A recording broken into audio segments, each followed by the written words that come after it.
And you only can do that if you develop your own skill sets. And because I have advisors, I have financial advisors, investment advisors, legal counsel, bond counsel, disclosure counsel, but I personally make sure I'm very knowledgeable about those skill sets myself, because sometimes I'll challenge my advisors. They're not always right. And so you want to feel comfortable in those skill sets and build those skill sets again by being a part of organizations. So you're educating, you're contributing to the best practices, and that'll help you be that much more confident as well when you're engaging with these three folks that you got to deal with the mentors, the allies, and the sponsors, right? Hello there. Meet Lisa Marie Harris, our latest GWP guest and a financial powerhouse. With over 30 years in finance, she is the CFO for San Diego Water Company, voted one of the city's best. In our episode, Lisa spills the beans on financial discipline, career switches, mentorship perks, and the crucial skills to rock as a CFO. Dive into her wisdom and discover why doing things with excellence is key. Are you ready? Let's dive in. All right, GWP podcast. Welcome to another incredible episode. On today's episode, we have a very special guest with us, Lisa Marie Harris. And before we even dive into the episode, I want to say a big thank you, Lisa Marie, for having us here in San Diego in your home.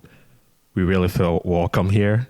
And with all the plans and the good vibes here, it's amazing. So thank you so much for having us. Sure. Thank you for interviewing me. Yeah, of course. So, man, it's been a great trip here in San Diego. And I think to top off the trip so far, being here with you, it's really incredible. So, before we even dive into the episode, I think you've had an incredible career so far. And when I think about GWP, our goal is to, create a platform where young adults can learn how to build wealth. Building wealth is incredibly important. And I think the experiences you've had will definitely help us on that journey today. And so thank you for being on GWP. Well, thank you again for having me, and I hope I can help your listeners learn about building wealth. Yeah, of course. So for you, I think in terms of building wealth, it looks like family is a huge aspect of building wealth for you. Could you talk a little bit about yourself and your family and how that contributes to you building wealth? Sure. So again, my name is Lisa Marie Harris. I was born and raised in San Francisco, second generation. I went to UC Berkeley for undergrad, studied economics, then went on to study public policy at University of Michigan. And just those two journeys were amazing. I was the oldest of 7 children, so I was already a very disciplined, very cautious individual. And I knew I wanted to be sustainable for myself, because with my large family, my parents really had to focus on all of the children. And a lot of the times, actually, I had to help raise my siblings, because my parents worked night, so that by the time I got home and my sister got home from school, then we could help with the daycare. And so they really never had to hire daycare providers. And so it was challenging, but at the same time, it taught me, again, a strong amount of discipline and work ethic. And so that by the time I went to Cal, I was prepared to not only get into Berkeley, but to complete Berkeley. A lot of young people can get into these major universities, but they can't finish. In fact, my valedictorian of my high school, he couldn't make it through the first year because he was just so used to getting A's only. And at Berkeley, it's very hard. Once you get in there and you're competing with people from all over the world, you have to get adjusted that you're not going to get an A in every class. But it was a great experience. That's where I met my husband. He was actually my math tutor. I struggled in calculus. I had to retake it actually. And so my husband helped me through the second time around. And I thought I wanted to be a computer scientist, but I just didn't have the resources to really complete that degree at that point in my life. We didn't have, like most of the kids already knew how to program. They had computers at home. I had never even really seen a computer except in high school. And so I just didn't have the infrastructure to even think about that degree after taking one class. And I should have known something was wrong when I when I signed up for a one of the study groups, and there was actually an option for 12 a.m. or 12 p.m. and I thought I picked 12 p.m., but it was actually 12 a.m. I couldn't believe they'd actually have a class at 12 a.m. And so I had to go work to get that changed. But who would have thought to have a class at 12? But that's how many kids were involved with the course and how intense the course was, that they actually had a 12 a.m. study session. Anyway, I changed my major to economics. It was much more manageable, and I was able to easily get that degree. Not easy, but I mean, at Cal, you even have to apply to every program, and then you have to wait on a list and hope your name is on that list once you turn in all your prerequisites. So it's really a challenging school, but I did graduate, and I had the opportunity to get a work-study program where the last 2 years as a student, I got to work in the office where it provided student advising for students who are interested in grad school. So not only did I get to help and advise young people while I was a young person myself, I got first dibs on all the programs. I got to study them while I was at work. And I came across a program that was geared towards increasing the number of people of color in the field of public policy. And it was ran by the Sloan Foundation. And the Sloan Foundation at that point in time had determined that there was just not enough people of color considering leadership in government. Most of us, if we got into a major university, we were going to go into business school or law school. And not enough of us was even considering public policy or going into government. Because at the end of the day, too, you do need strong leadership in public sector as well as the private sector. But if you're not going to make a sustainable income, why would you then incur debt to go into a public program and get a public job and not get compensated? And so the idea of the program was to fully fund at least your first year grad school. And so I did get into the program, and I was able to get into one of the 10 schools that offered the second year also funded. Michigan was a handful of them. Some of them only paid for 1 year, like Harvard only paid for 1 year. But University of Michigan matched the second year. So that made it affordable, and I knew I could go away to grad school and not have that fear or that worry of debt, because I did have to take out loans for Berkeley. So I started my career in the public sector, and it's been a great journey. I started my first career at US EPA in Washington, D.C. I had intentionally wanted to go back home to California, but at that point in time, there was a recession, and I couldn't get a job in San Francisco. And when I went to go interview at several places, I had multiple job offers. So I said, well, I guess D.C. is where we're going to be. And so, but it was, US EPA is a fabulous organization. They are dedicated to improving the environment, despite if it's a Republican at the helm or a Democrat at the helm. US EPA is really a great organization in terms of helping protect the environment of this country. And I got to work with just dedicated employees, and the workforce is primarily educated folks, bachelor's, master's, a lot of PhDs, people who are scientists who are doing the field of environmental work.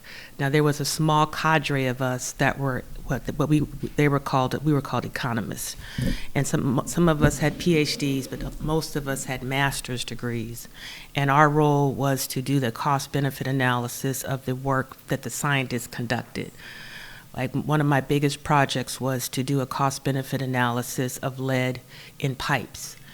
And that work resulted in some non-regulatory outcomes because we couldn't get a reg through, because we couldn't show the costs, the benefits exceeded costs, because it was based on a life of a death. And it was hard for anybody to agree with, well, what is the value of a life? So then the numbers would sway from 1 million or less. But nonetheless, we were able to do some good work in changing how lead is no longer in the pipes. And a lot of the work that we used were the projects from across the street, believe it or not. And it's interesting, I've been back to DC this year, and had been in many years, but they tore down that whole US EPA. It was in Southwest DC, and now it's downtown, and some parts of it's in Virginia. But a lot of the work that was conducted was based on just the poor conditions of the area. In fact, the carpets in the building were so awful that that's when they started doing research of indoor pollution and how bad the carpets were just inside the building. And that was predicated on us finding solutions for improving indoor air, which is why to this day I'll never have carpet in my house because you really can create a lot of indoor pollution by having a carpet, even regardless how much you wash it. But anyway, I digress. So from there I went to San Francisco because my husband went to law school, and we knew we wanted to have a family, but we didn't think it would be conducive without support from our family. So that's what caused us to move back to to California. And I had to really change my career altogether because EPA's economic work is only done in the district. They did have a regional office in San Francisco, and I got to meet the regional director, and they really implement the rules that are made in DC, and the research is all done in DC. So there's really no opportunity for me to continue my type of work at EPA in San Francisco. So I had to change my career and just really revisit what my skills were, what I had interest in doing, and it was suggested that I consider a type of public finance work for local government. And one of my mentors at the time, Larry Moore, he was one of the first black city managers of the city of Richmond. He encouraged me to consider public finance. And I had the opportunity to work for, out of the mayor's office. Willie Brown was the mayor at the time. And I helped them issue bonds for a new emergency communication system. It was quite I don't even exactly remember the year, but it was driven by a major shooting on 101 California. And the topography of San Francisco, there's a lot of hills, and they had a police dispatch, fire dispatch, and other kind of dispatches, and they couldn't speak to each other. And so they couldn't really control the situation as quickly and as efficiently as they needed to. So they realized that we needed to create one communication system out of one department, and so those bonds helped fund that program, and I got to be a part of that financing. And from there, I've spent the rest of my career in the public finance world, not only issuing bonds for governments, but also investing the proceeds. And I had opportunity when I came here to San Diego. I went from San Francisco to the state treasurer's office, which was amazing, to work for a state constitutional officer. And coming from a field of public policy, you really feel like elected officials are gods, and it's so amazing to be able to work for a state treasurer. And so I got recruited by State Treasurer Phil Angelides, who's a very passionate, dedicated public servant as well. He was a private developer initially, but it was just so amazing to have that opportunity. Because at the time, when I was in San Francisco, I went to go from the mayor's office to work at San Francisco Airport, and I issued about $2 billion worth of debt to build the international terminal and the BART train system. And at that time, San Francisco was probably one of the largest issuers in the state of California, and the state treasurer at the time was interested in filling a position, and my name rose to the top. And that's the way you get vetted. They come up with lists, and then you get interviewed. And so State Treasurer Phil Angelides, he called me, I remember, and he said, well, we'd like to interview you. Would you like for me to come to San Francisco, or would you like to come to Sacramento? And then I said, well, hell, you can come to San Francisco if you want to meet me. And so that was flattering too, the fact that he came to San Francisco to interview me. And we really that was a really amazing interview. And what was most interesting about the interview, he started asking me a few questions, and then he said, well, why don't you ask me a question? And then I really had a curiosity on how he knew Cornel West, Dr. Cornel West. And it turns out they went to Harvard together. Interesting. And then I got to learn all about his relationship. But nonetheless to say, that one question, I think, nailed my job there. And I had a great opportunity to work for him and help with providing access to financial information to nonprofits and governments all throughout the state of California. And he termed out, and then I got recruited to come here to San Diego. So we've been here since 2005, and I was recruited to be the chief deputy treasurer for the county of San Diego, working for Dan McAllister. And under his leadership, I oversaw the portfolio for the county. And it turns out for every county in the state of California, school districts and smaller districts are required to put their money in the county. So we had, of the $6 billion at the time, about 40% of that money was only the county's money. So the rest of it was school districts, cemetery districts, community college districts. So it's really critical that we manage the portfolio, not only to support the county, but all of our clients. And so that was an amazing job. It was a really tough job because it was at the time of the 2008 crisis. Mm. And we actually even had Lehman paper in the portfolio at the time. And everybody was telling us that it's okay, they're AAA rated, it's going to be fine. And it turns out that my chief investment officer, one of the broker that worked for us at Lehman, he was very close to, he'd known him for probably 30 years, and he was telling him it was okay. But even the people on the inside didn't know how bad it was. Yeah. But I had the fortune when I was recruited to for work for Dan McAllister, I said, I really think it's prudent to have a third-party advisor. And so we hired an investment advisor just to be a third eye to help us give insight to the portfolio at any given time and to make sure that we're fully in compliance with our investment policy. And based on their research, they had determined that Lehman was in trouble. Wow. 2 weeks prior. And they called us and said, you need to get out of Lehman. So just to complete the story about my service at the county, again, it was a wonderful experience. I was very grateful again to my investment advisor that advised us to get out of Lehman, because we would have lost $300 million.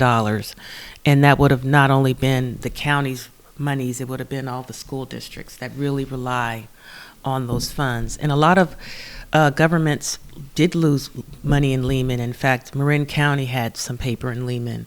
And it was actually a best practice determined to have third-party investment advisors to help with managing portfolios. And that's the one thing I should also say. When I worked for the state treasurer, I ran the organization, the California Debt Investment Advisory Commission, and our role was to educate, provide best practices for issuing debt and managing portfolios. So I was able to take those best practices and apply that when I got the job at the county. So I already knew a best practice was to engage an investment advisor, to engage financial advisors that are in the market, that have access to tools that a governmental agency just doesn't have the infrastructure to maintain. And so that served me well. And so I worked for the county for 7 years, and it was a great experience. And then I just wanted to do something different, something more challenging. Not to say that wasn't challenging, but I had the opportunity to work for an investment banking firm, one of the largest African-American firms on Wall Street. Siebert Branford Shank and Napoleon Branford, the chairman of the firm, recruited me to open a San Diego office. And so I got to underwrite bonds on the private side for a couple of years. And I was there for approximately 2 years. I was there before Muriel Siebert, who was known as the first lady on Wall Street. She was still alive at the time I got to work with the firm. So it was great to work with those two trailblazers. And during the 2-year period, Muriel passed and Napoleon stepped down as chairman, and they did some restructuring and decided to close the San Diego office. But it was still a good experience. But I will suggest if you're interested in investment banking, it's better not to do it mid-career. It's better to start early in the career so you can really learn all the tricks of the trade as opposed to starting it later. Because I had to take Series 63 and Series 54. I didn't know I had to take those tests. But I did pass. But it's just better, I think, if you want to go into a major financial institution, it's better suited for you as an individual to go right into that sector early on in your career. But because of my reputation in the industry, and I always gave back to the industry, I was very active in numerous organizations. I was also the founding member of the San Diego chapter of Women in Public Finance. I was executive director, board member for the national chapter of Women in Public Finance. I was also an executive board member of the largest government finance organization in the country in Canada, GFOA. And so by giving to those organizations, speaking at their conferences, providing guidance, sitting on committees, I got to know people all over the country in the field of finance, so that by the time I was let go at Siebert, I was able to easily get picked up again because of my reputation, I believe. Of course, I still had to interview and everything, but I was recruited by the Water Authority in San Diego to be their CFO, and I've been there almost 10 years now. It's been a really great experience. Water is a very challenging, dynamic area in San Diego because we're really a desert. And so without the man-made infrastructure that the San Diego County oversees, because we are the wholesale water agency, and so we had to build 310 miles of large diameter pipe to access water through the Colorado River. And then we built a $1 billion desal plant. We have reservoirs. We raised one of the largest dams in the Western Hemisphere. But because of this infrastructure, we have a reliable source of water that we can count on as a region. But needless to say, because of that infrastructure, the cost of water can be more than many folks would prefer. So one of our challenges is trying to make sure our water remains affordable. And that's one of the biggest initiatives as a CFO that I've been engaged with, is how do we balance managing the risk of the infrastructure and at the same time providing safe and reliable water, but have it be affordable. And so that's one of the engagements that we're really keen on and focused on. But and I said this, I spoke at the California Bond Buyer last couple of weeks ago with my counterpart, Metropolitan Water District, who we also buy water from. And I was very candid. I mean, this is probably one of the most challenging jobs I've had throughout my career, more so than San Francisco Airport. And when I was at the airport, it was during 9/11. When I was at the county managing a multi-billion dollar portfolio, it was during the 2008 crisis. So I've managed crises throughout my career, but just the issue of having enough water, it seems like it's always a crisis, because we were in a serious drought up until last year. And now it rains so much, we have so much water that we don't it's too much. And so we have, it's because it's just interesting. But again, it was definitely a great job to end my career, because I'm not looking for anywhere else at this point. Yeah. Wow. That's an illustrious journey, because I think all of that spans almost 23 years, right? Mm-hmm. In finance, both public and private. And you've managed multi-billion dollar. It's more like 30. Yeah, right. Mm-hmm. Wow, that's amazing. Mm-hmm. So you've managed multi-billion dollar portfolios, and when I think of that, for us that are starting to build wealth, what advice would you give us? How should we approach our portfolios, right? Because luckily, in my day-to-day job at Bloomberg, I work with portfolio management and, risk analytics and so on. So I get to see some portfolios and get a little bit of an understanding of how these portfolios are constructed and how to manage risk. You talk about, the 2008 financial crisis and so on. So being able to position your portfolio in the right position so that when these risks or these unfortunate times come, you're well positioned is really important. Some of us are just getting started. We don't know how to manage risk. We don't even understand what risk is, right? All we know is, hey, buy some stocks and everything is going to be okay, right? I think before I got to Bloomberg, all I knew about was buying stocks. I didn't understand there was other strategies. There was credit that gets traded. People make money off buying and selling credit. People make money off buying and selling bonds and so on. So some of us don't have that broad understanding. So if someone is just getting started on their wealth journey, how should they approach these things? Yeah, it's interesting because how I manage the portfolios for government is different than from what I would manage my own personal assets. But I think especially for a young person, I think the first idea is to make sure that you have proper income, and then how do you navigate whatever debt that you have, in addition to building wealth for investments. But first and foremost, like my first job at EPA, I made $50,000. I didn't have any kids. I wasn't married, however. And it was just, I think when you're young and you have, a limited amount of resources, your first goal should be to manage your debt properly, make sure you're making your payments, not increase your debt with credit card debt, because that's so easy to do.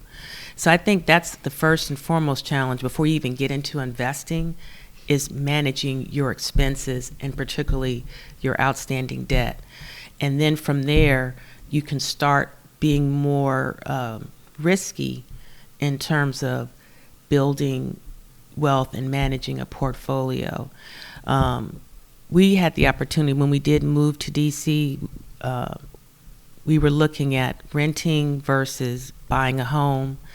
And this was a long time ago, but we did make a decision to purchase a house. I was 24, my husband was 27, and we bought our first house, and it was only $108,000. Wow. It was a nice brick townhouse in Alexandria, Virginia. But that was probably the first and best financial decision that we've made in our lifetimes, me and my husband. And but in order to do that, we had to have a strong portfolio amongst ourselves, right? We couldn't have a lot of debt. I had the income because he was actually in law school, so we were able to buy the house in a first home time buyers program. I had a steady career at EPA, and I didn't have too much debt because I didn't have to issue debt. I didn't have to borrow from Michigan. Mm-hmm. I still just had the Berkeley loan. But many years later, when we bought our house in San Diego, we eventually sold the house in DC, and we sold it as is, and we sold it for over $300,000. That's huge amount of wealth without even having to inherit funds. But if you can make those kind of decisions early on in your career versus buying fancy cars, having, Gucci's and Louis Vuittons, we didn't focus on any of that. We had a car. We had one car that we shared, and then once we bought the house, that was our asset. We didn't have enough money to buy all those extra material items, but that was a good decision as well.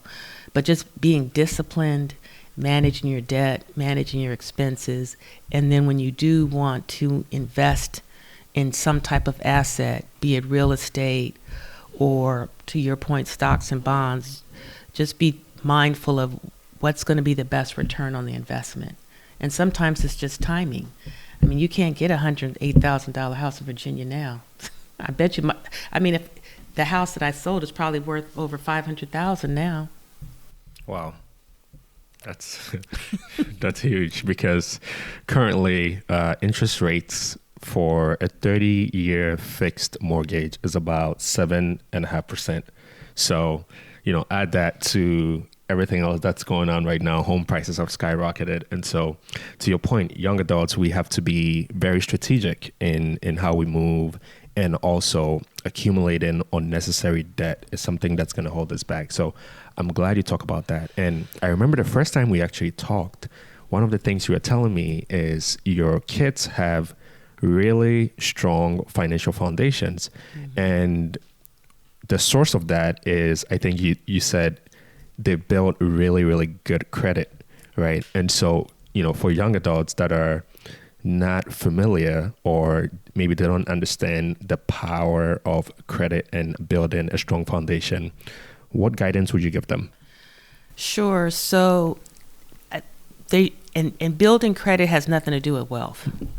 And so one form of advice would be to get a couple of credit cards, but make sure you pay them off every month.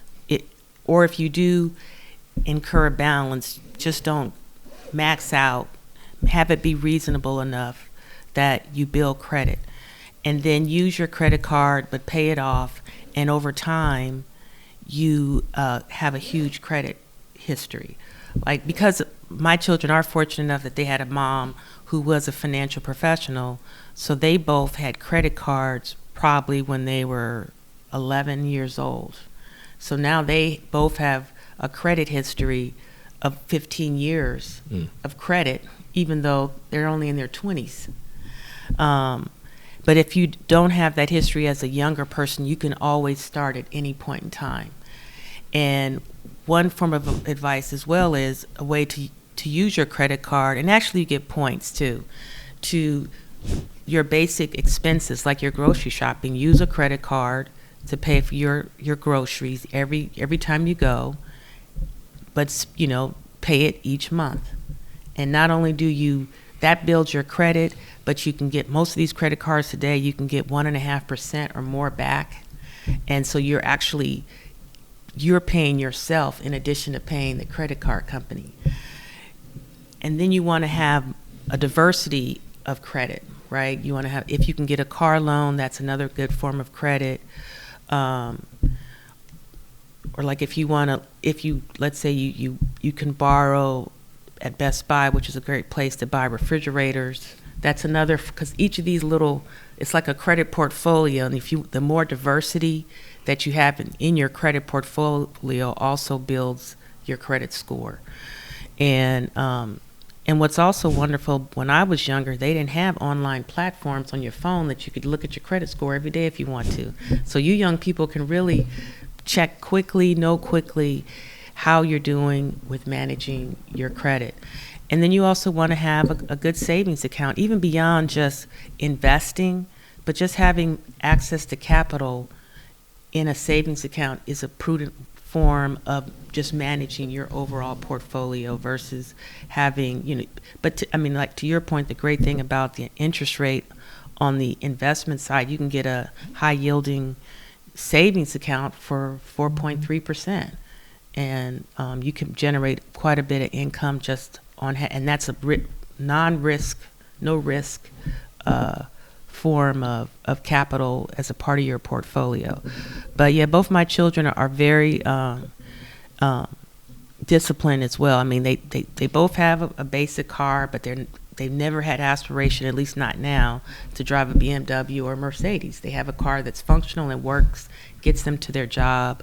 They don't go out and buy high-end material items, but they have strong savings accounts. They do have their own little investment portfolios. I don't know what they are, but I know they have them. But I think the key is that they're disciplined and they're not chasing after material things. Yeah. So a few years ago, I bought myself a Mercedes-Benz. Oh, congratulations. Well, it twists very quickly because I graduated from the community college, Union County College, and at the time I was driving a Nissan Altima, 2002 Nissan Altima. My mom had given me. This car was great. It took me throughout community college, but now the car started falling apart. And so when I graduated, I was like, you know what? I'm just going to reward myself. I'm just going to go test drive a Mercedes-Benz, right? So I walk into the dealership and man, I sat in that Mercedes-Benz and I told myself, I'm taking this guy home. Okay. I ended up bringing this car home, and 2 years later, I sold the car because I thought about just the ticket price of the car when I bought it. I didn't think about the total cost of ownership. And so every time I had to do an oil change, $1,000, right? Every time something broke, it's like $1,500. I'm like, man, it feels good to be driving this car because people see me and they're like, man, that's a young black man driving a nice Mercedes. He must be very successful. But really, you broke. You know, and my mom, I had to get a second job. My mom loved me driving the car. When I told my mom I was selling the car, she was like, there's no way you're selling that car. You should keep that car. She loved the car. She drove the car. She loved it. And in my head, I was like, is it more about looking successful or actually being successful, right? So I started to think about that. And I was like, all right, we got into COVID. Car prices skyrocketed. I looked up the price of my car. It was about $16,000. I was like, oh my God, this is great. I'm just going to bring this car back to the dealership. Brought the car back, made about $3,000 in profit on the car. I was like, all right, that was a great investment. I walked away. Yes. And if you ask me today, would I buy another Mercedes? The answer is not yet, because I fell in love with the car, but I realized I bought it at the wrong time. Right. And so I say this to say, you know, sometimes there's peer pressure, and for us young adults, especially with social media, right, we get to see what's going on, and, you know, someone is driving a Mercedes. If I put my Mercedes on Instagram, someone thinks, yo, this guy is doing great. But you don't know, I had to get a job at a restaurant just to be able to buy gas and put it into the car, right? So what advice would you give to young adults that might fall into the trap that I fell into? Wow. I mean, I think, again, it just goes back to being disciplined and trying to understand what are your long-term goals. And if ultimately you do want to own a home, and at this point, any place in the country, you're going to have to think about, how do I build enough for a down payment to buy that home? And if that really is a financial goal, you got to avoid these other big ticket cost items, because you'll never get there. And then I know a lot of young people also, again, have to manage the paying off their school loans. But if you buy a car, a very expensive car, it's just not going to be a good return on your investment, and it's not going to help you save the amount of money because, like, to your point, you're going to have to always put out this money for gas and insurance and all of that. So how do you build, where's the money left to build savings for a home? And I know it is hard because this world is so materialistic, and of course you do want to look good, you want to dress good, you want to be seen in a nice car, but ultimately, if you really are about building assets until you've generated enough wealth, because, like, if you're like a multimillionaire, that's when you should think about buying a nice car, because you've built your assets, you bought your home or multiple properties, and so you have excess capital. So that's when you buy a car that's expensive like that. But if you haven't reached a place where you have excess capital for that kind of expenditure, then you should just ultimately avoid it. Now, for me, it was easy because I don't really like driving. I don't like driving at all, really. And so I don't care about the car. Sometimes I remember when I bought my first car I bought was a Chevy Beretta. It was a nice car. And people were like, well, what kind of car is it? And I'm like, it's red. I mean, I know my husband just bought this Leaf, this electric Leaf, and they were like, well, how many miles it goes? I said, I don't know. I mean, because I just think of it, a car as a place to get from point A to point B. Right. But I only say that because so I'm not tempted. I don't care about driving an expensive car. My husband doesn't either. And so I think part of that might be influencing my children as well. That it's just something that they've never really focused on as a material item. But I don't know. I'm just thinking. I don't think my kids really focus on so much about, like, even having a Rolex watch or a Louis Vuitton purse. It's just because we just didn't have that kind of things in the house or around. Our focus was to make sure our children had a home to live in, to give them access to the best schools so that they could get into college.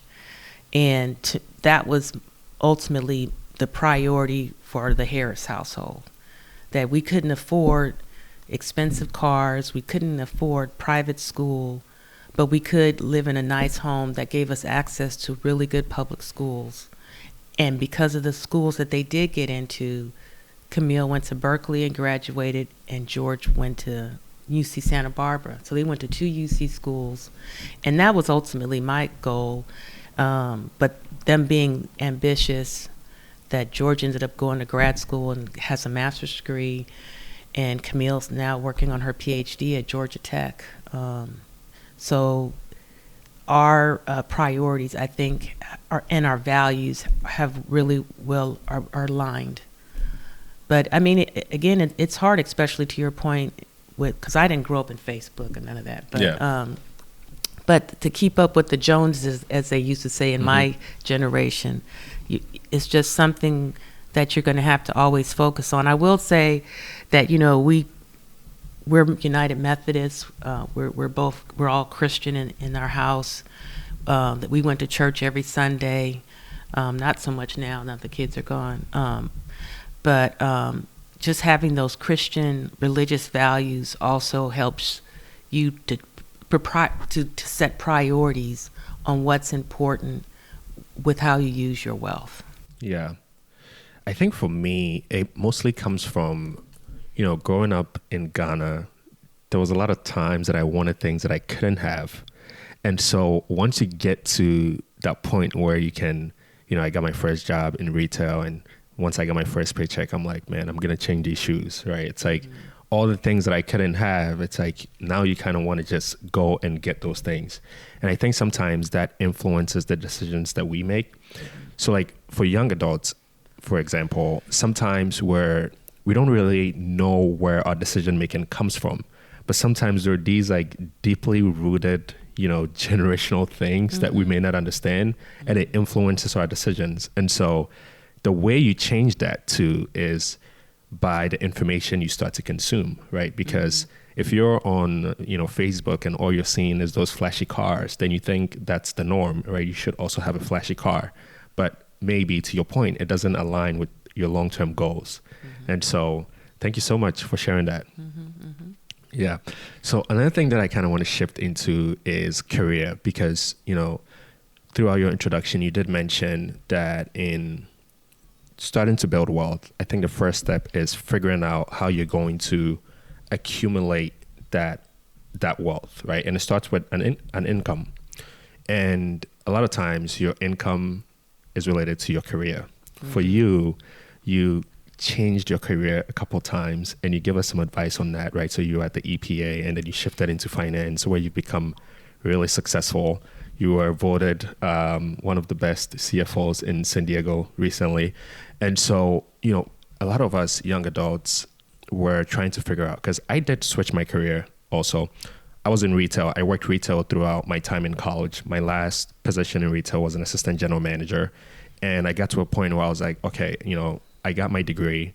I could continue to manage these businesses because that's kind of what I studied, right? Business management. But I was like, I kind of wanted to learn something else. So I had to switch, you know, and that was very difficult. You know, it wasn't easy. So maybe someone is at crossroads right now trying to figure out, you know, how do I switch my career? What should I do next? Do you have any advice for them? Sure. So I think it's really helpful throughout your career to have mentors, someone that you can talk to, give you advice, provide feedback. It's also helpful to have a sponsor, which is actually a new term I've learned about, but that a sponsor is different from a mentor in that they're actually someone who's going to advocate for you when you're not in the room. Someone that actually can say that you're a great person for this position. So you definitely want to build your network as you age, of folks that can be your mentors and your sponsors. And one way to always be able to transition at any point in time is to have a strong network. And like I spoke about earlier, I've been a member of GFOA, the Government Finance Officers Association, for almost 20 years. And you get to learn and know all the folks in the industry all throughout the country. And not only do they know you, but you know them. I've also been very active in women in public finance, and I know the women in the industry from Women in Public Finance for the last 15 years. And so by having access to folks in your industry or similar to your industry, you can always be knowledgeable about what jobs or careers are open. Because in GFOA, for example, they help design the best practices for all the fields of finance. So that goes to business, accounting, debt, investments, managing investment portfolios, to government portfolios, to pension portfolios. And so they have a major conference and educational sessions throughout the year. And so by continually being exposed to all these different trends in the industry, to industry types, to folks in the industry, you can always be exposed to potential career options. And so let's say you are in a transition, then you can start, you're so inundated and exposed to information, you already know a pathway potentially for maybe how do I transition. And it was interesting when I went to work when I left EPA, I thought about marketing because I thought, wow, that'd be fun to do, to be out and about, marketing. And my mentor, Larry Moore, the city manager of City of Richmond, I told him, I said, I think I want to go leave finance and go into marketing. And then he said, well, Lisa Marie, you know that in finance, it's a very technical field. It's a field that very few people are experts in. And he said, not to dismiss any people in marketing, but he said, marketing, they're a dime a dozen. And he said, I can guarantee you for any key position that's in marketing, there'll be 100 people lined up at the door to get that job. Whereas in the field of finance, you'll probably be competing with 5 people for any position. And that was really great advice. I actually also, and I think this book still exists, but it's something about a parachute, and it really helps you map out your skills, your values, the industries, and you can play around with it. And from there, you can also guide you personally on what your transition should be. And I think if the book is still in print, I would encourage you to get that book and review it. Also, get some feedback from a mentor so that they can help guide you. Because I did think I wanted to do marketing, but then when I went to San Francisco, and that's another thing, I didn't really know who to talk to, who to meet with. And if you've graduated from a university, rely also on the alumni. And so when I left to go back to San Francisco, my guidance counselor said, why don't you reach out and have just informational interviews. So they actually gave me the names and phone numbers of all the key alumni that graduated from Michigan and Berkeley. And I actually got to meet key department heads, executives at McKinsey, and it was just great and they would spend 30, 45 minutes with me and just help me direct my path on that transition. And I'll tell you, any alumni of a university you went to, they love to talk to young people.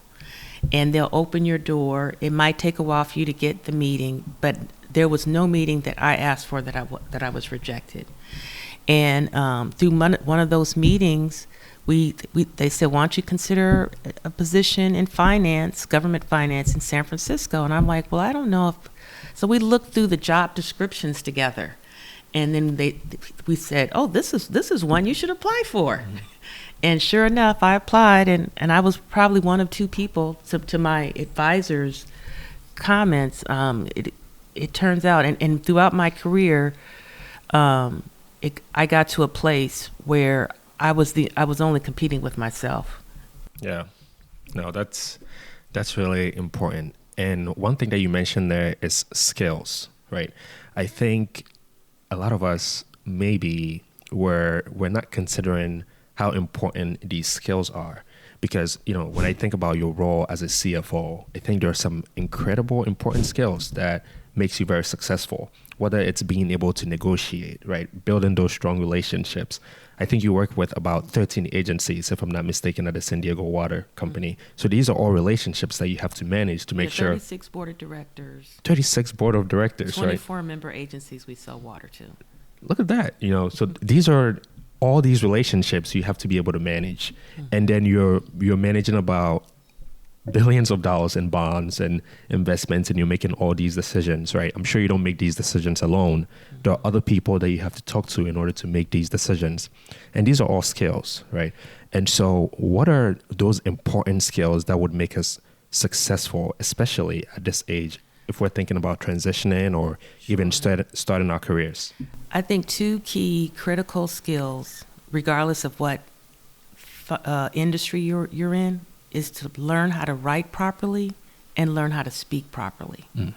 I mean, those are two critical skills. And I know for me, when I was young, when I was in grad school, I hated public speaking. Most people do. They say that's one of the worst fears of anybody, regardless of age. But I really faced that fear and took a public speaking class at University of Michigan. And it was one of the greatest classes that I took. And we had to give presentations that some were just informational, educational, but some we had to challenge a thought or debate a thought. And that really helped us focus on how to deliver the message. But that was a really great skill. And then what I found out through working at the Water Authority in particular, we have to write board memos for every action item or information item. And the board memos can be anywhere from a page to 10 pages. And I've had several times where I've offered or I've had an expert come in and help staff develop memos that are concise but also provide good information and help the board of director understand the issue at hand. But because in universities we're so focused on teaching someone business, history, or political science, we've lost the skill of writing. And we never spend time with public speaking. But those are two, if you'll navigate your career very successfully, if you can write well and you can speak properly.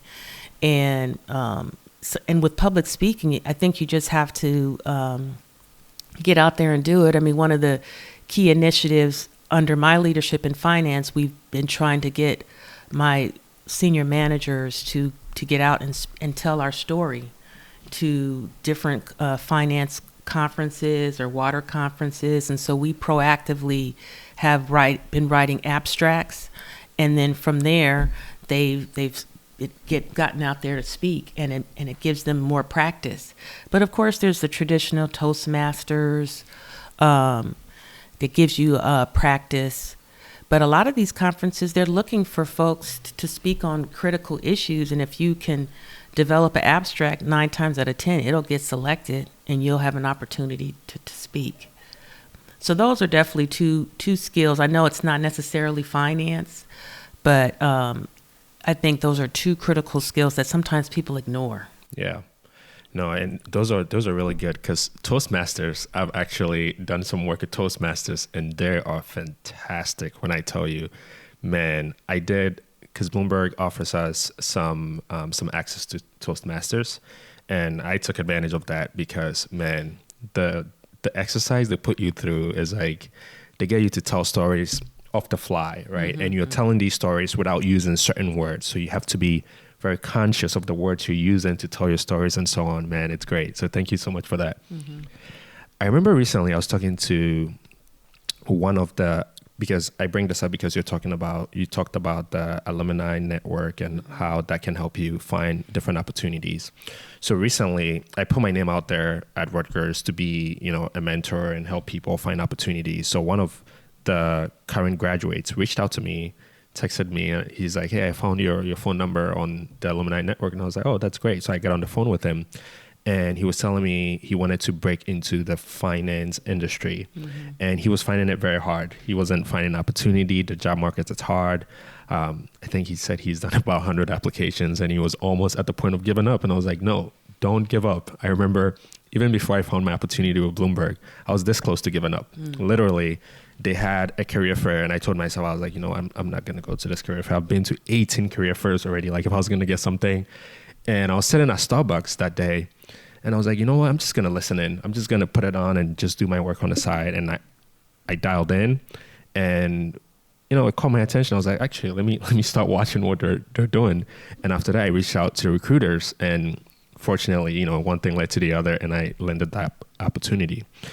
So for this person that reached out to me, that's almost at the point of giving up. He wants to get into finance. You've rose to the ranks, right? You've been a deputy state treasurer. You've been voted one of the best CFOs in San Diego already. You're up there, right? What advice would you give to this young person that's just trying to get started right now? Well, again, I want to encourage to be a part of networks and to be a part of organizations.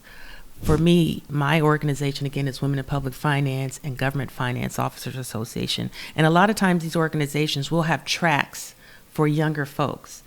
Now, maybe in your expertise, there's got to be organizations that are finance driven, right? That this person could join and become a member of and start circulating. Because it's who you know, but it's also what you know. It's both. They're both equally important. And so, and half the time you get a job because of who you know or that who somebody else knows. And so if you're always sitting behind a desk and nobody knows you, they're never going to know you. Right. So you got to get out there and circulate, right? Yeah. And because I've always been active in numerous organizations, not only receiving benefits, but giving benefits. When I was in DC, we created a nonprofit organization of all the folks that had just graduated from public policy school who are now in DC working. And we just came together. We would have little educational sessions. We would get speakers to come in. We even created like a little job bank. And I was the person who oversaw the job bank. And sometimes people thought I could just give them a job. I said, no, I can help you, point you to who you should talk to about this particular job. And a lot of times it did land that person a job. But you definitely have to be actively engaged in monitoring your career path. And you have to be a part of a network so that even when you're in a transition or you lose a job, you can then tap into that network and then they know that you're out there. Because I know when I lost the job at Siebert, one of the first things I did, I just started sending my resume to my entire network, even folks I didn't like necessarily. But I was humble. I said, I'm down and out. I need to put myself out there.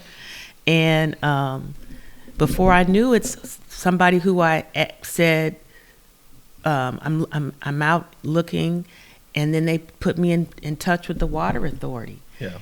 And so, but I didn't do that by myself. I had a network. The last thing you want to do is be in transition and then just applying for jobs randomly. How is your name? I don't care what degree you have on there and what background is on that resume if nobody knows you. Yeah. Because it's there is quite a bit, there is a lack of talent out there, and so that it's definitely a job it's more marketable for you to get a job today because we're having a hard time finding people to fill our positions. But it's still going to be hard if nobody knows you. Yeah. I mean, because even if you get like when we have a position open, we get hundreds and hundreds of resumes. How do you get pulled from that stack? Yeah. You get pulled from that stack if somebody knows you, right? Yeah, absolutely. 2 stories I have there. So when my last role in retail was an assistant general manager at Gap, And how I got that role is there's this lady, her name is Jen Mullen, that I worked for when I was about 17 at Aeropostale. And at that time, it's like my first retail job. She would say, do this, and I would just run, get it done. Do that, I would run, get it done. And years later, she becomes the VP of Banana Republic. And so Gap puts out this role, and she just tags me on LinkedIn. She just in the comments, and puts my name there. I looked at it, I was like, wow, why did she put my name there? And the next day, the district manager calls me. She's like, can you meet today? I'm like, wow, so urgent, how? So I go for the interview. The first thing the district manager asks me, she's like, how do you know this lady? She asked me nothing about the job. She's like, how do you know this lady? And I'm like, I worked for her when I was 17. I was almost like the busboy. They're like, hey, can you pick this up? I'm like, sure. How long do you want me to hold it? And she's like, how much are you looking for? And I'm like, is that the interview? Are you serious? So I told her how much I was looking for, and she's like, oh, that's within our ballpark. And I was like, oh man, I should have shot higher. Cause I think at the time I was making maybe 50,000 at Adidas. And I went to that interview and I said, I'm gonna shoot for 90,000. Okay. So I went and she asked me and I was like, I want 90,000. She's like, that's in the ballpark. And I'm like, oh no, that's crazy. So I go to Adidas and I tell the district manager, I'm like, hey, Gap just offered me this much. He's like, there's no way you're lying. I'm like, dude, no, are you gonna match it? He's like, no, like you're at 50. How are we gonna bring you to 90?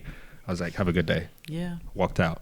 But I wouldn't have had that if that lady didn't tag me. And to this day, I still keep in touch with her because you never really know, to your point. If I can just jump in, that also speaks to you always have to have a spirit of excellence in everything you do. Whatever you do, do it well, even if you are just a busboy, because you never know who's watching. And that's what I've tried to do throughout my career. I very much, every day when I walk in the room, I want people to see excellence. And I've done that throughout my career. It's very, very important to me, especially too being an African-American female. A lot of the positions I've been in, I was the first. And I know there's a certain amount of burden placed on me because I don't want to fail, so that when I leave, there's no hesitation that a black female can do this job. And I'm very proud of my reputation and my career, that everything I've done in excellence. And now, the one thing. I want to talk to you about MAS, Mentors, Allies, and Sponsors. Think of your career journey as a grand performance. Your mentor is the backstage wizard, teaching you the tricks of the trade. Your ally, they're your loudest cheerleader in the audience, rallying for you even when the spotlight isn't on you. Now, sponsors, they're your VIP ticket to the after party, introducing you to big players, opening doors to opportunities.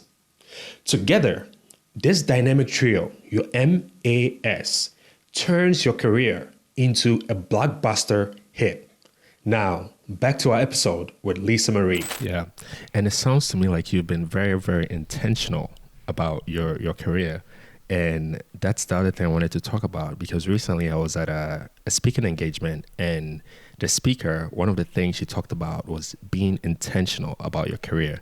Sometimes you hear about this opportunity, like, oh yeah, I'm just gonna apply for this job. For example, this young graduate that reached out to me, right now he's just like applying to everything. He's not being intentional anymore, right? And one of the things this lady said at the speaking engagement was, she talked about a concept called MAS, which you've kind of talked about, which is mentorship, allyship, and sponsorship.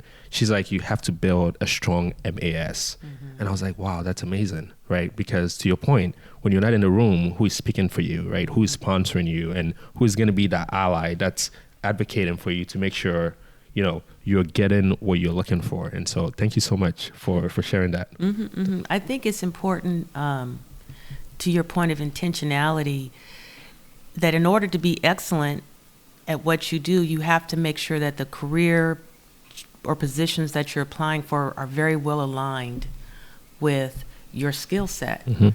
And I've always, and women have a tendency to be very conservative. We when it's a position, we'll make sure 9 out of the 10 boxes we can check, whereas a man can just check off 2 and apply.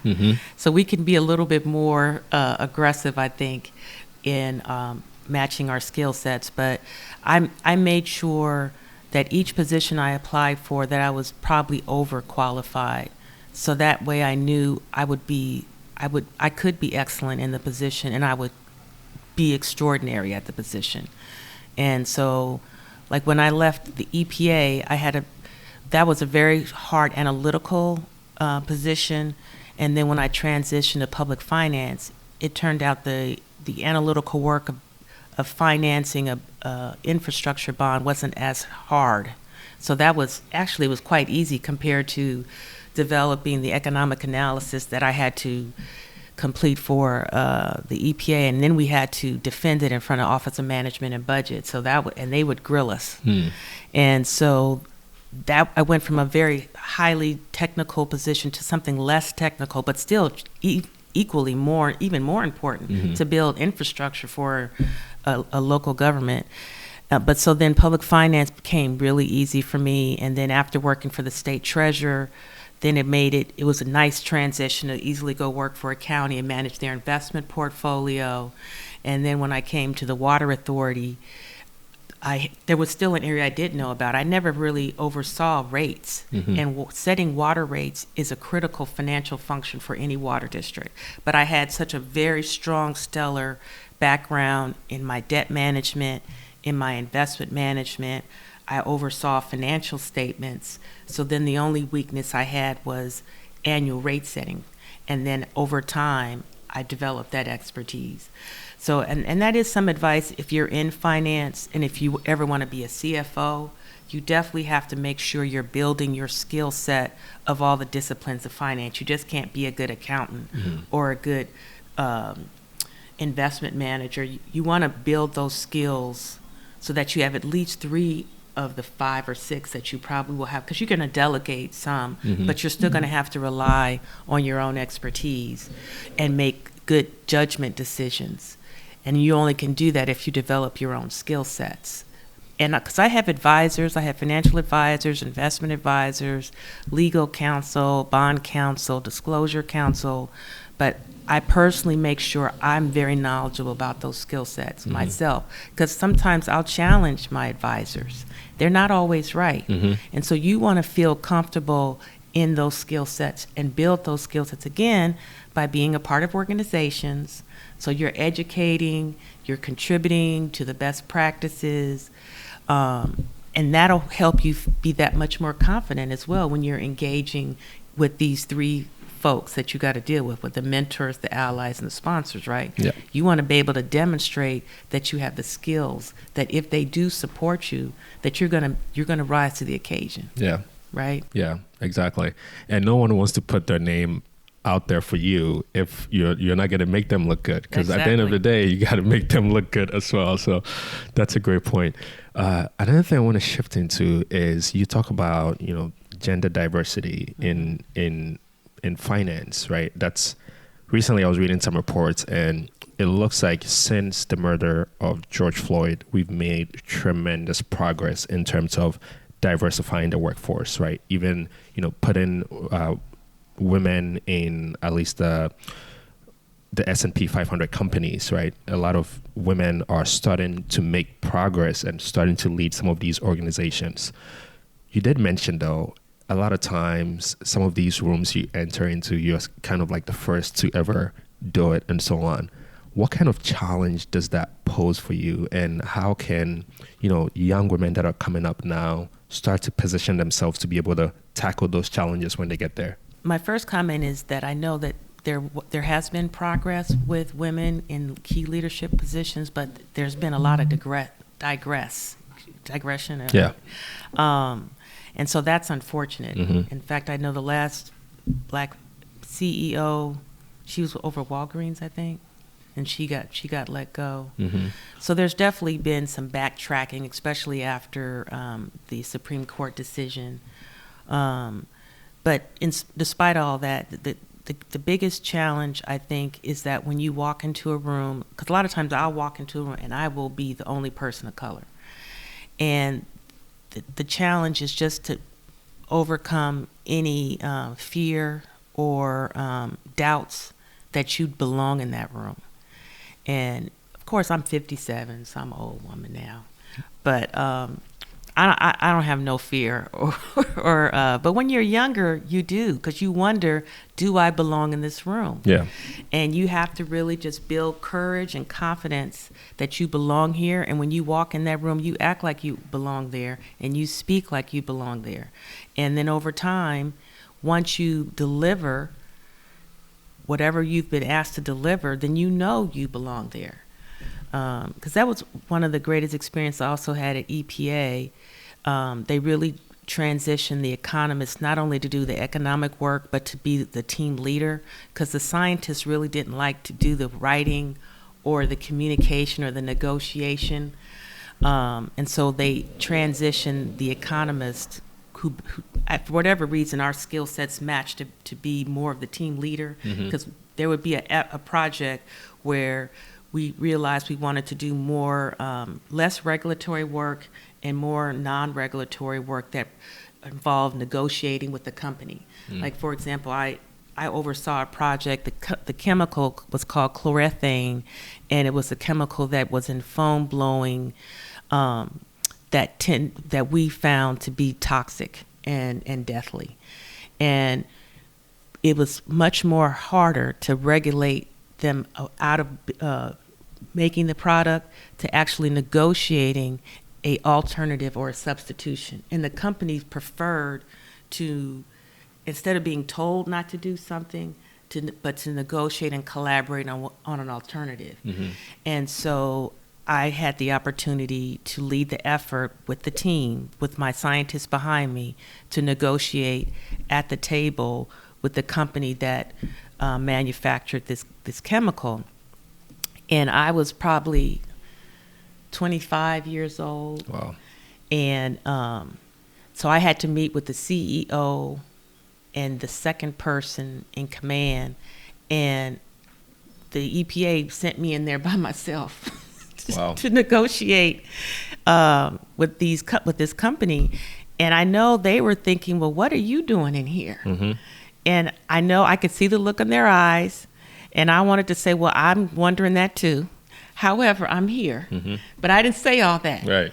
They came in with their agenda, and I came in with my agenda, and we got it done. But I had to just build myself up. I know that it was a lot put on me. The EPA felt that I could do the job, and so I'm going to get this job done. And that was one of the biggest achievements I had at EPA, was to have this chemical on a voluntary basis removed from manufacturing to an alternative. And so that was a really good experience. And so I think too, the more experiences you have, the more confidence will grow over time. But you do have to believe in yourself, regardless of who's in that room. When you walk into that room, that you belong there. And you got to tell yourself mentally, and when you do that, you'll accomplish what you need to accomplish. Yeah. I mean, I was also just generally ambitious as well, and I know I keep talking about the EPA, but another thing I liked about the EPA is that they had a great reward and recognition program to also to congratulate employees that work hard.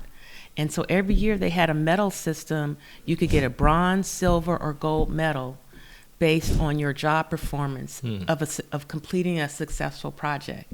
And needless to say, I had 1 bronze, 2 silver, and 1 gold. And some people will work their whole career and never get any of them.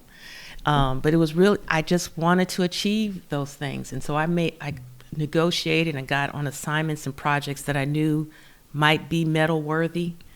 I got on those projects, and then we won some medals. Yeah. Talk about being intentional, right? And being strategic right there. Man, that's so great. So you talk about how there's been progress, right, with women, taking on key roles, and then there's also been some regression, right? A lot of setback. What is really causing that setback right now? I think it's fear. That's what I think. I truly believe there's enough for everybody, but there's fear that there's not enough for everybody. And that there needs to be some education around that there's room for everybody at the table. You don't have to exclude people from the table. Yeah. I mean, the table is big enough for all of us, because there's not everybody's meant to be a CEO or a CFO. There's different pathways for us all, and I think there just has to be some room and growth to understand that there's room for everybody at the table. Okay, here are the tips to build your MAS. Dive into niche social platforms. Look beyond LinkedIn and explore industry-specific platforms like GitHub or Stack Overflow for tailored mentorship opportunities. Number 2, opt for unique networking events. Skip the generic networking mixers and opt for unconventional gatherings, such as hackathons, art exhibits, or niche hobby clubs to connect with members who share your passion. Leverage podcasts and webinars. Engage with industry-specific podcasts like this one. Reach out to hosts or speakers whose insights resonate for potential mentorship.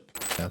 And I think the way you overcome that fear is, number one, building that skill, because, and then also preparation. I find that with myself a lot. Anytime I'm going into something that I'm like, oh man, like I'm a bit nervous, I feel every time I prepare and continue to prepare and even over prepare, when I walk in there, I'm like, you know, it could go only two ways, right? It's either I'm over prepared or under prepared. But if I know I'm over prepared and I'm ready for whatever they're gonna bring at me, and if I don't have the answers, I tell them I'm gonna follow up, and I make sure I come back with the answers and also asking questions, right? I think the fear of failure, that's something that we can overcome, because I always think of it this way. You know, you're scared you're going to fail, but the other person, sometimes they want you to succeed, but you don't really see that. All you see is that fear. And instead of using that fear as, hey, you know, I know you want me to succeed. Why don't you just help me to succeed then, right? You know, I've done the work, but if you give me a little push, we're going to get there. And I think sometimes we're not seeing that. And I think that's probably one thing that's causing that regression. I did want to make sure that we discuss just online presence as well. I mean, especially going back to your young person that you're trying to help transition. I mean, maybe for you young people, you know, to have an online presence, but I think it's critical that you need to get your LinkedIn profile updated and not just put it up there and walk away a year from now. You should always be updating your skill set. When you take a class, have that all listed so that as people are talking about you, they're going to go to your LinkedIn profile. And so you want to make sure that everything that you bring to the table is up to date. So when somebody's looking at you, that they can see that everything is there, because they'll look at that before they'll call you.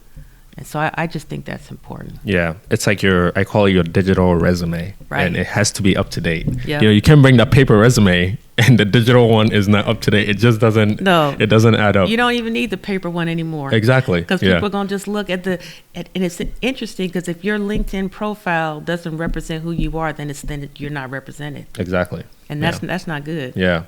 Speaking about getting yourself out there, that's really important. So shifting gears a little bit. So another topic that, especially since you're a CFO, I kind of want to pick your brain on this. So the average dollar in the Black community spends $6 and then it's out of the community. In the Jewish community, it spends about 20 days. And then in the in the Asian community, spends about 30 days. 6 hours Wow. in the Black community. And then 30 days in the Asian community. What's going on? I don't think there's that many Black businesses, actually. You know, and it was interesting. I don't follow a lot of social media, but my daughter does. And it was interesting. You heard about that whole thing about Atlanta restaurants. Did you hear about that? No. So there's this man, he has like 14 million followers, and he'll go around and check out food.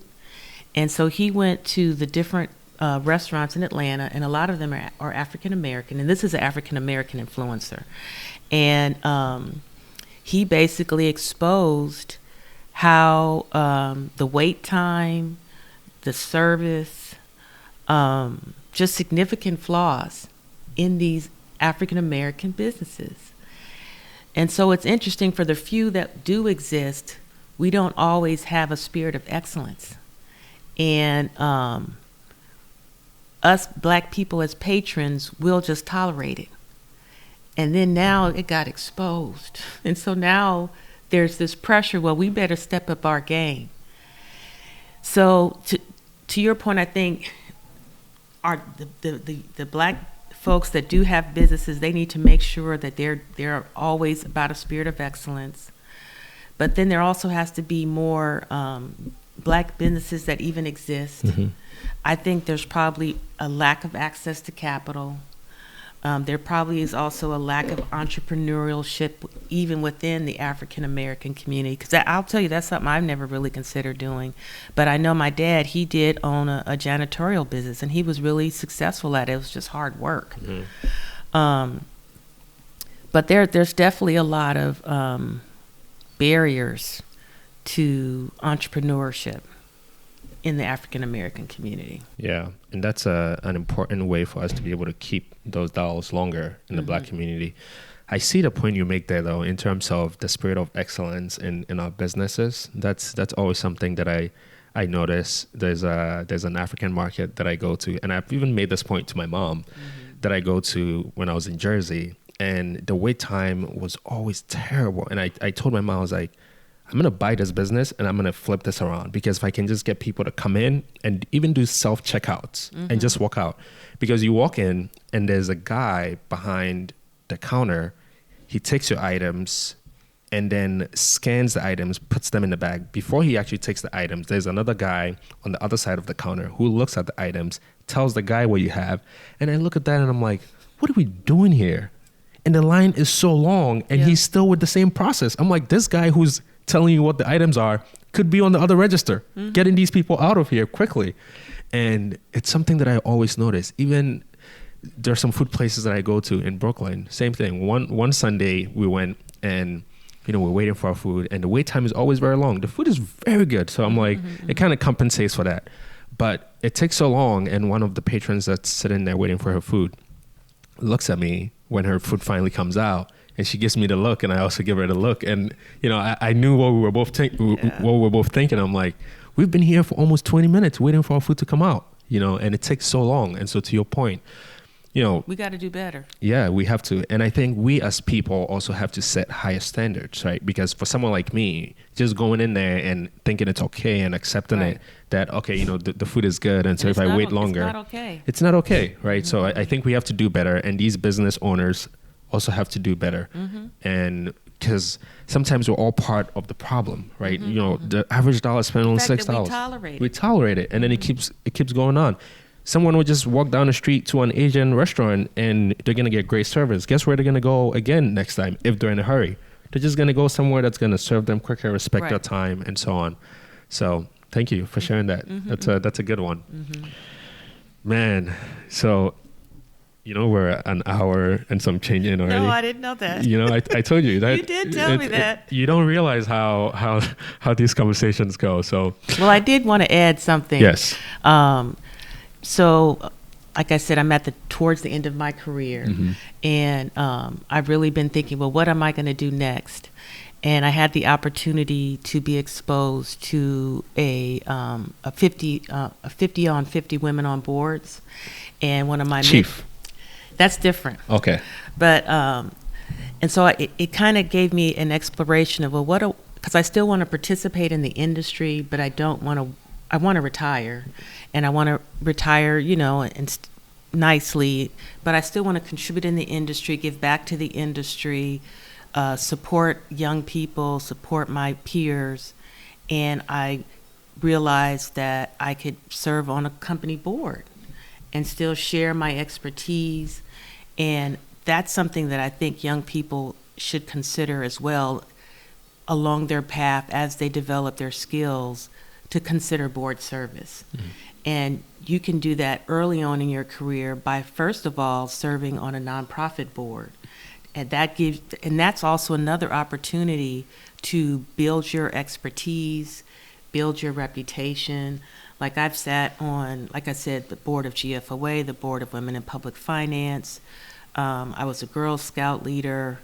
I've sat on Black Women's Board. There's an organization called Jack and Jill that supports Black mothers to raise their kids. So I've served on that board as well.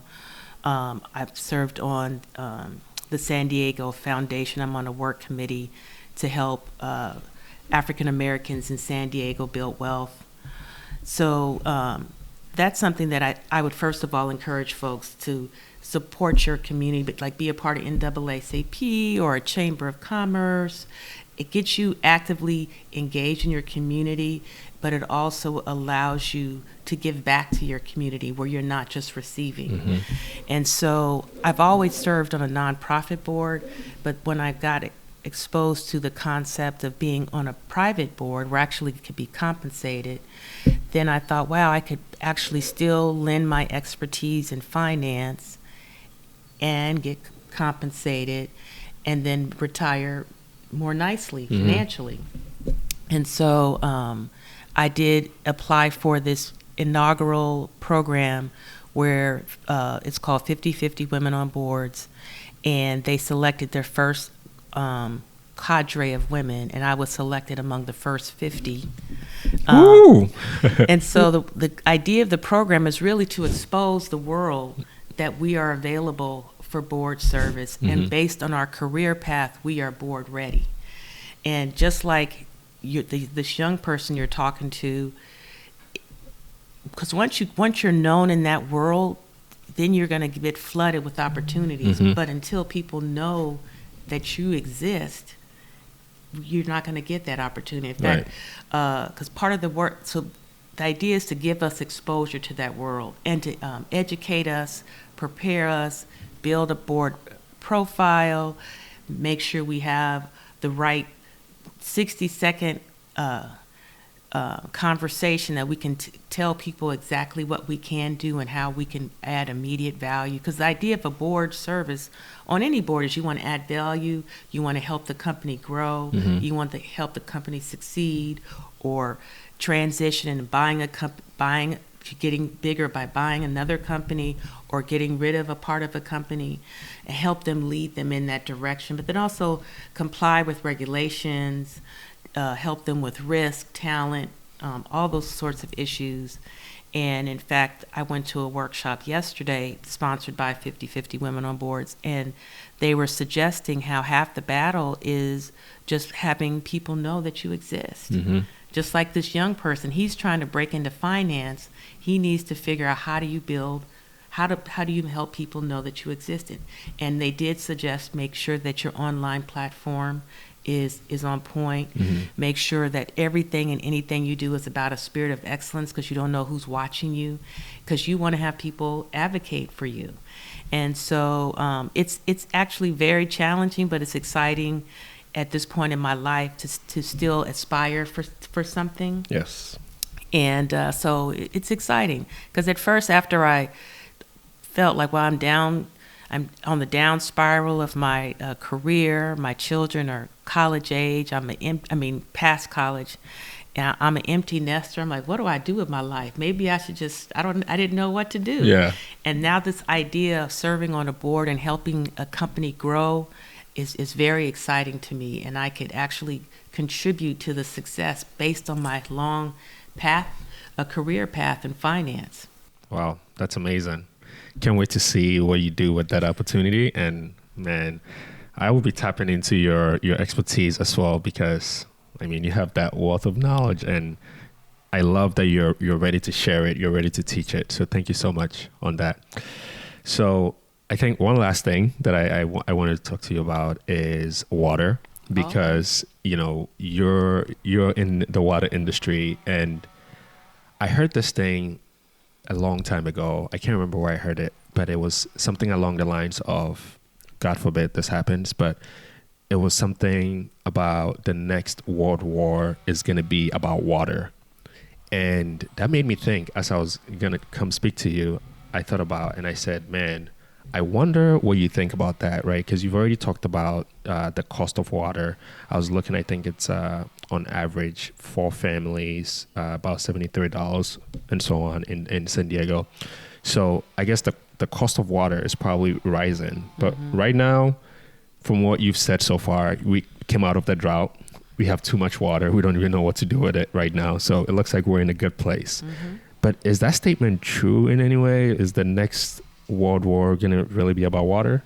I hope not. Yeah. I really do. But I could understand how that could be perceived, because throughout the country, we haven't done well enough in building the infrastructure for water. I mean, like the whole thing that happened in Flint, Michigan. It's still happening, from what I heard. Yeah, it's still happening. I mean, communities haven't wanted to spend the proper money or even hire the proper people to build the infrastructure to have safe and reliable water. Because even if there's places where it rains a lot and it snows a lot, so you have plenty of water, you still have to treat that water. It has to be drinkable. Yeah. And that's not free. And I know I spoke on a panel in Chicago this year, and I got to hear other water districts in the back east. And one of the biggest challenges is lead in their pipes. I'm like, and they asked me, I said, no, we don't have no lead in pipes in California. So there's definitely a need to maintain strong water infrastructure so that you have safe and reliable water. And I know in the Southern California area, there's always been lawsuits about water and water rights. And in fact, we actually just completed a significant lawsuit, and we're still negotiating, but we're near an end of a very long lawsuit with our counterpart, Metropolitan Water District, that I'm very proud about, that our board of directors, from us and them, were able to wind down that lawsuit. But I think, I don't know, I think that's an interesting question, but I think the key is to make sure that we do continue to support the infrastructure of all our water systems throughout the country. And that will certainly mitigate that issue. Because I'll tell you, it's water infrastructure is very, very expensive. I mean, the Water Authority has $2 billion worth of debt outstanding. That is a lot of money to owe. But we have that debt because we built all the infrastructure. And over 30 years, we'll have it paid down. But other communities throughout this country, they need to issue that debt and refurbish their pipes, get their systems, their treatment plants in place. And there has to be an appetite among the leadership and the community together that we are going to pay to make sure that we have proper water infrastructure. Ideally, I think it would be nice if the federal government would support more of the water infrastructure, or state government, because right now, at least in California, it's funded pretty much solely by the ratepayer. So unfortunately, each individual ratepayer pays for the infrastructure. And I think if there was more partnership at various government levels to support the infrastructure so that it's not burdened solely by the ratepayer, would make it more manageable. Yeah. Probably that's kind of what they should do in Flint, Michigan, maybe, to help solve that problem there, because it's not just about money, it's also expertise. Right. Like the Water Authority, we have a little over 200 employees, but we have almost everyone at the authority is an expert. We have engineers, we have water specialists, architects. we have strong, I mean, you need to have strong talent to oversee the infrastructure and maintain the infrastructure. It's not just throwing money at it, but having strong financial, science, engineer experts maintaining those systems. Yeah. Man, that's probably being lacked in Flint, Michigan. Probably is. Yeah, and that gets us in that situation because, I mean, I try to think of building wealth as a very holistic thing, right? So Like if you don't have good health, the wealth is not important. If you don't have, good food and, water security, then what's the point of building wealth? And so I'm glad we got to talk about that. Thank you so much. Sure. So I think I've run through everything that I wanted to ask you here, Okay, but good. I'd like to ask also, is there anything you wanted to talk about today that I haven't had the opportunity to ask you yet?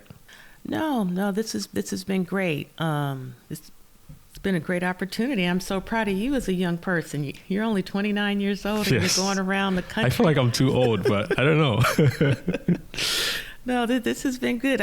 I don't do a lot of media, but when you asked me, I said, well, this is a great opportunity to continue my journey towards board service and getting my name out there, getting exposed that I am ready to serve on a board, and I would love to serve on particularly infrastructure-related company because I'm very knowledgeable with infrastructure. Mm-hmm. And again, I've built or financed airports.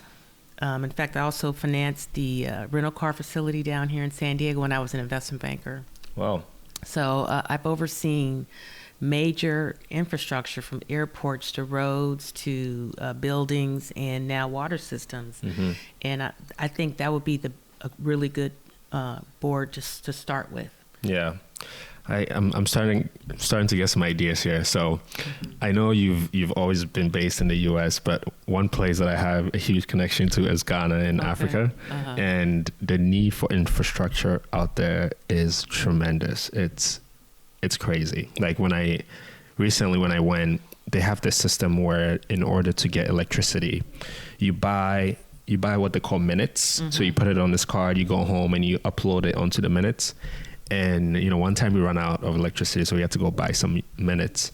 And I was with my cousin, and we were in a line for a long time. And I'm very solution oriented. So I'm standing there and I'm like, I got to create an app for these guys, right? I'm like, I'm already starting to think about all these things that they can do to make sure, like, why are people waiting in the line just to Right. get electricity? Right. I have other things I should be doing. Why am I waiting to buy electricity? And that's just one aspect. And even to this day, there are times where you'd be there and the lights would just go off because the infrastructure for the light is not that great. Even water sometimes. I remember growing up, we would walk a couple miles to go get water just to be able to shower and so on, because sometimes the taps were flowing, but sometimes they'll just turn them off because maybe they have to service another area and they can service your area and the other area at the same time. And so I don't know, just throwing some ideas out there. You never know. You might have to spread your wings and see what's going on out there. Okay, well, let me know. Yeah. Okay. All right. Awesome. So this has been a great episode. Again, Lisa Marie, thank you so much for inviting us into your beautiful home. Love all the plans, the good vibes. Thank you to your family and George for allowing us to come in here today. It's been a great conversation. Thank you, Papa. Yeah. Awesome. Hey there. Well done for listening up to this point. We'll catch you on the next episode. Peace.